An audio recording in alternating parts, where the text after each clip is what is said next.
நேரம் 12:45. இலங்கை ஒலிபரப்பு கூட்டுத்தாபனம். செய்திகள். செய்தி ஆசிரியர் ஸ்ரீ நாகவாணி ராஜா. வாசிப்பவர் வரதராணி. முதலில் தலைப்புச் செய்திகள்.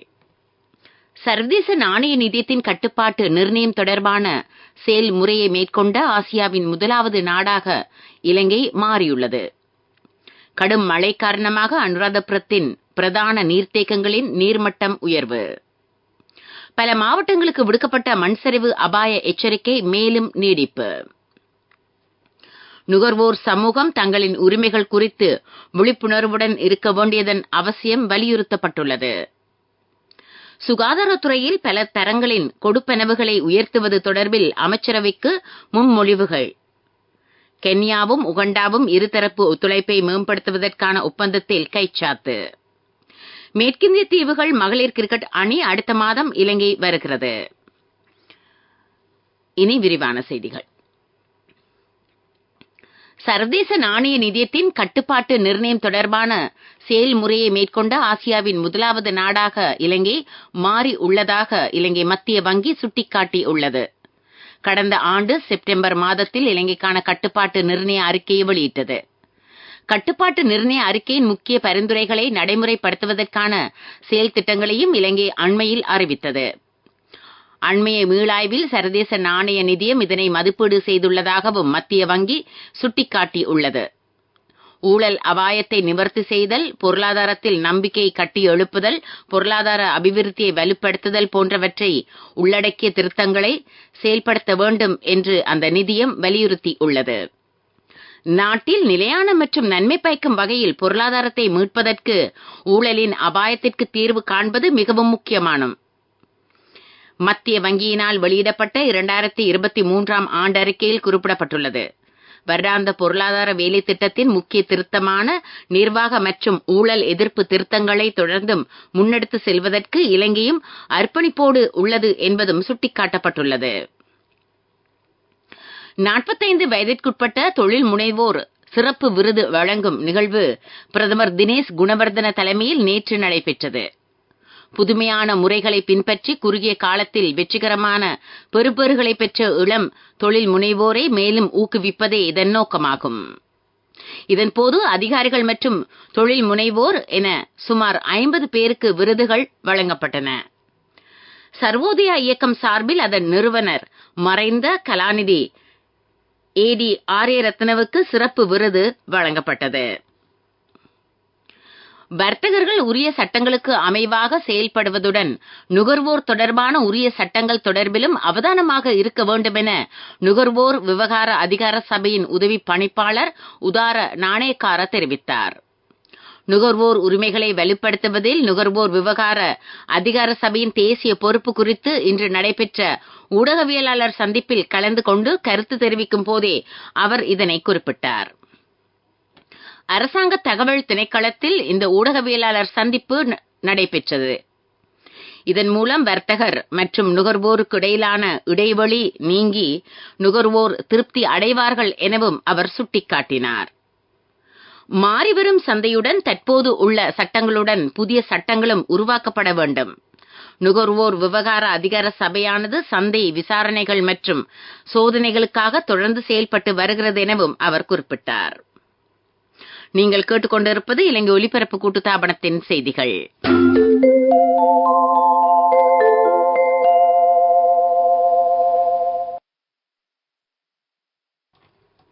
செய்திகள் தொடர்கின்றன.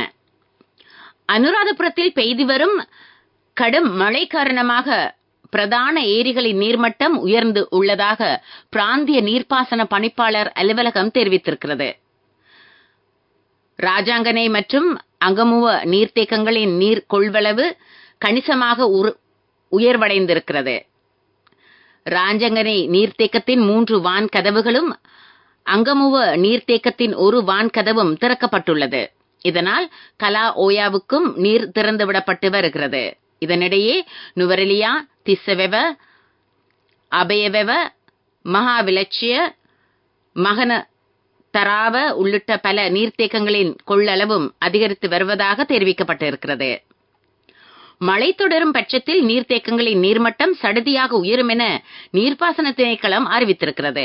இதேவேளை இன்று காலை 8:30 மணியுடன் நிறைவடைந்த கடந்த 24 மணித்தேலங்களில் அதிக மழை வீழ்ச்சி அரலங்கவில பிரதேசத்தில் பதிவாகியுள்ளது. அங்கு 137 மில்லிமீட்டர் மழை வீழ்ச்சி பதிவாகி உள்ளதாக வளிமண்டலவியல் திணைக்களம் தெரிவித்திருக்கிறது. நாட்டின் பல பகுதிகளில் 50 மில்லிமீட்டருக்கும் அதிகமான பலத்த மழை பெய்திருக்கிறது. தேசிய கட்டிட ஆராய்ச்சி நிறுவனம், அனர்த்த முகாமைத்துவ மத்திய நிலையம் போன்றவற்றினால் வெளியிடப்படும் அறிவிப்புகள் குறித்து கவனம் செலுத்த வேண்டியது அவசியம். நாட்டின் பல பகுதிகளில் இன்று பிற்பகல் முதல் மழை வீழ்ச்சியின் அதிகரிப்பு எதிர்பார்க்கப்படுவதாகவும் இதனால் ஏற்படக்கூடிய பாதிப்புகளை குறைக்க முடியும் எனவும் வலியுறுத்தப்பட்டுள்ளது. இதேவேளை பல மாவட்டங்களுக்கு விடுக்கப்பட்டிருந்த மண் சரிவு அபாய எச்சரிக்கை மேலும் நீடிக்கப்பட்டிருப்பதாக தேசிய கட்டிட ஆராய்ச்சி நிறுவனம் தெரிவித்தது. இதனால் குறித்த பகுதிகளில் வசிக்கும் மக்கள் கவனமாக இருக்குமாறும் அறிவுறுத்தல் விடுக்கப்பட்டுள்ளது. உகண்டா தேசிய கிரிக்கெட் அணியும் அதன் அதிகாரிகளும் சபாநாயகர் மஹிந்த யாப்பா அபேவர்தனவை சந்தித்தனர்.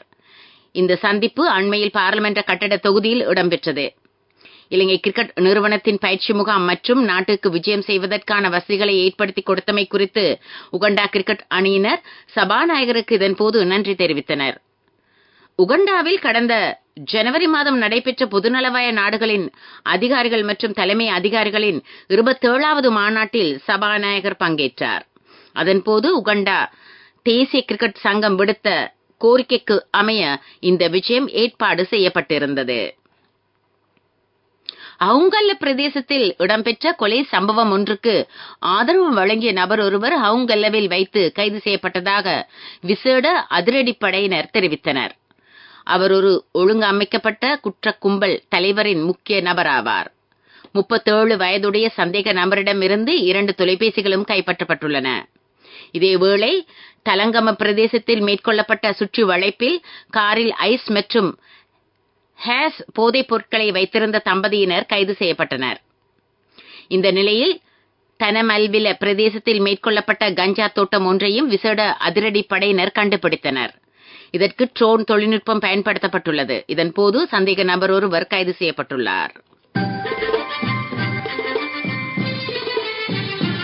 பிரதான செய்தி வழங்குவோர் ஒவ்வொரு வீட்டிலும் இருக்க வேண்டிய வீட்டு வைத்தியர் சித்தாலேப.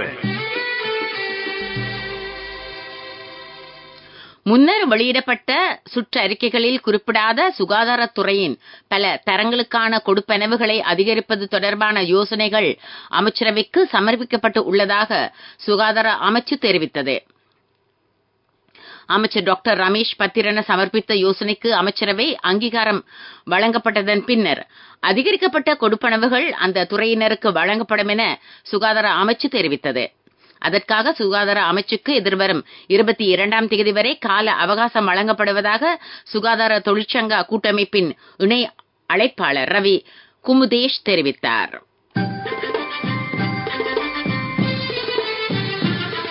பிரதான செய்தி வழங்கியோர் ஒவ்வொரு வீட்டிலும் இருக்க வேண்டிய வீட்டு வைத்தியர் சித்தாலேப. உங்கள் கவனத்திற்கு மேல் மாகாணத்தில் உள்ள பாடசாலைகளில் சுமார் 700 தமிழ் மற்றும் ஆங்கில மொழிமூல ஆசிரியர் வெற்றிடங்கள் காணப்படுகின்றன. இதனால் மாணவர்கள் கடும் சிரமத்தை எதிர்நோக்கி வருகின்றனர். போதிய தகமைகளை கொண்ட பட்டதாரிகள் இல்லாமையினால் வெற்றிடங்களை நிரப்புவதில் சிக்கல் ஏற்பட்டு உள்ளதாக மேல் மாகாண சபையின் பிரதம செயலாளர் தம்மிக்க விஜயசிங்க தெரிவித்தார். வெற்றிடங்களை நிரப்புவது தொடர்பில் மாகாண சபை கல்வி அமைச்சிடம் ஆலோசனைகளை கோரி உள்ளதாகவும் அதன்படி எதிர்காலத்தில் உரிய ஆட்சேர்ப்பு மேற்கொள்ளப்படும் எனவும் அவர் தெரிவித்தார். உலகச் செய்திகள்.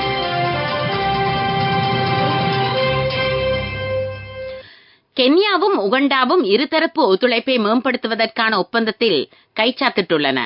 கென்ய ஜனாதிபதி வில்லியம் ரூட்டோ மற்றும் உகண்டா ஜனாதிபதி யோவேரி முசைவேனி ஆகியோர் நைரோபியில் நேற்று இந்த ஒப்பந்தத்தில் கையெழுத்திட்டனர். இதன் மூலம் கென்யாவின் பெட்ரோலிய உற்பத்திகளை ஏற்றுமதி செய்யவும் கொண்டு செல்லவும் உகண்டாவுக்கு அனுமதி கிடைத்திருக்கிறது. கென்யாவின் ரயில் மார்க்கத்தை சரக்கு போக்குவரத்துக்காக பயன்படுத்துதல், இரு நாடுகளினதும் ஜனநாயகத்தை உறுதிப்படுத்துதல், தென் சூடான், சோமாலியா உள்ளிட்ட துணை பிராந்தியத்தில் பாதுகாப்பு சவால்களை எதிர்கொள்வது உள்ளிட்ட பல துறைகளில் இணைந்து பணியாற்ற இரு நாட்டு தலைவர்களும் ஒப்புக்கொண்டிருப்பதாக சர்வதேச ஊடகங்கள் செய்தி வெளியிட்டுள்ளன.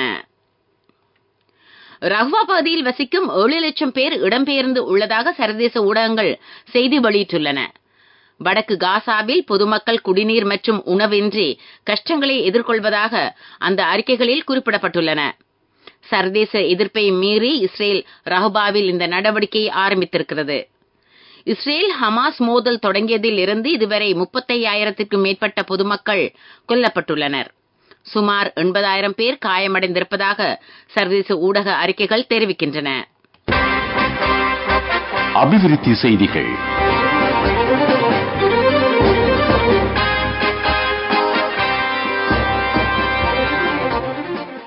நிலையான அபிவிருத்தி இலக்குகளுடன் பெண்களின் வாழ்வாதாரத்தை மேம்படுத்துவதற்காக வலிகாமம் கிழக்கு பிரதேச சபையினால் யாழ்ப்பாணம் கோப்பாய் பகுதியில் ஸ்தாபிக்கப்பட்டுள்ள பாரம்பரிய உணவகத்தை வடமாகாண ஆளுநர் PSM சார்ல்ஸ் இன்று திறந்து வைத்தார். இதன்போது வறுமை கோட்டுக்கு கீழ் வாழும் பெண் தலைமைத்துவ குடும்பங்களுக்கு உதவும் வகையில் வலிகாமம் கிழக்கு பிரதேச சபையின் ஒதுக்கீட்டின் கீழ் 10,60,000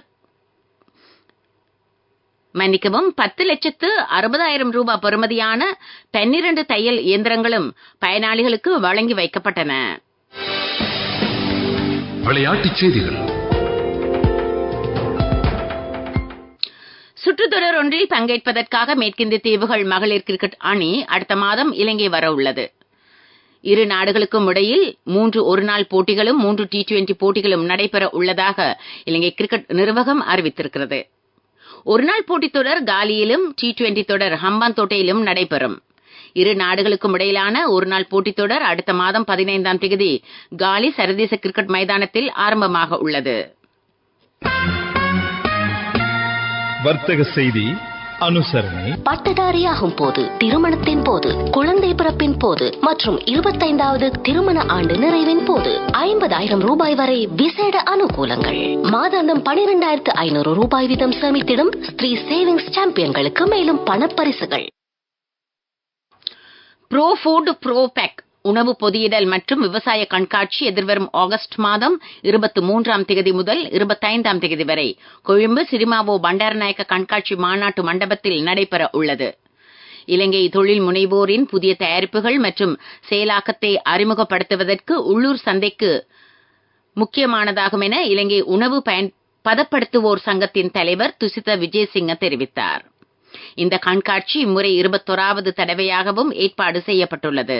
பட்டதாரியாகும் போது, திருமணத்தின் போது, குழந்தை பிறப்பின் போது மற்றும் 25வது திருமண ஆண்டு நிறைவின் போது 50,000 ரூபாய் வரை விசேட அனுகூலங்கள். மாதாந்தம் 12,500 ரூபாய் வீதம் சேமித்திடும் ஸ்ரீ சேவிங்ஸ் சாம்பியன்களுக்கு மேலும் பணப்பரிசுகள். பொருளாதார செய்திகள்.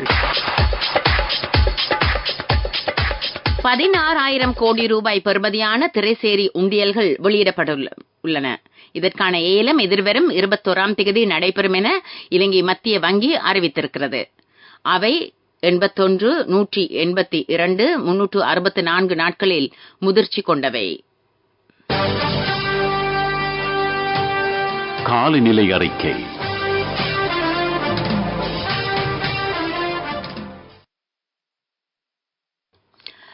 நாட்டை சூழ உள்ள பகுதிகளில் கீழ் வளிமண்டலத்தில் ஏற்பட்ட தளம்பல் நிலை காரணமாக மழை நிலைமை மேலும் தொடரும் என எதிர்பார்க்கப்படுவதாக வளிமண்டலவியல் திணைக்களம் தெரிவித்திருக்கிறது. மேல் சப்ரகமுவ, கிழக்கு, வடக்கு, வடமேல் மாகாணங்களிலும் காலி, மாத்தறை மாவட்டங்களிலும் அவ்வப்போது மழை அல்லது இடையுடன் கூடிய மழை பெய்யக்கூடும். நாட்டின் ஏனைய பகுதிகளில் நண்பகல் 12 மணிக்கு பின்னர் மழை அல்லது இடையுடன் கூடிய மழை பெய்யலாம். மேல் சப்ரகமுவ, மத்திய, கிழக்கு, ஊவா மாகாணங்களில் சில இடங்களில் சுமார் 100 மில்லிமீட்டர் அளவில் மழை பெய்யக்கூடும். இடியுடன் கூடிய மழையின் போது அந்தந்த பிரதேசங்களில் தற்காலிகமாக பலத்த காற்றும் வீசக்கூடும் என திணைக்களம் வெளியிட்டிருக்கும் வானிலை அறிக்கையில் குறிப்பிடப்பட்டுள்ளது. கேட்டது காலநிலை அறிக்கை. இனி மீண்டும் தலைப்புச் செய்திகள். சர்வதேச நாணய நிதியத்தின் கட்டுப்பாட்டு நிர்ணயம் தொடர்பான செயல்முறையை மேற்கொண்ட ஆசியாவின் முதலாவது நாடாக இலங்கை மாறியுள்ளது. கடும் மழை காரணமாக அனுராதபுரத்தின் பிரதான நீர்த்தேக்கங்களின் நீர்மட்டம் உயர்வு. பல மாவட்டங்களுக்கு விடுக்கப்பட்ட மண்சரிவு அபாய எச்சரிக்கை மேலும் நீடிப்பு. நுகர்வோர் சமூகம் தங்களின் உரிமைகள் குறித்து விழிப்புணர்வுடன் இருக்க வேண்டியதன் அவசியம் வலியுறுத்தப்பட்டுள்ளது. சுகாதாரத்துறையில் பல தரங்களின் கொடுப்பனவுகளை உயர்த்துவது தொடர்பில் அமைச்சரவுக்கு முன்மொழிவுகள். கென்யாவும் உகண்டாவும் இருதரப்பு ஒத்துழைப்பை மேம்படுத்துவதற்கான ஒப்பந்தத்தில் கைச்சாத்து. மேற்கிந்திய தீவுகள் மகளிர் கிரிக்கெட் அணி அடுத்த மாதம் இலங்கை வருகை. இத்துடன் எமது இன்றைய செய்திகள் நிறைவு பெறுகின்றன. எமது அடுத்த பிரதான செய்தி அறிக்கை மாலை 6 மணிக்கு ஒலிபரப்பாகும்.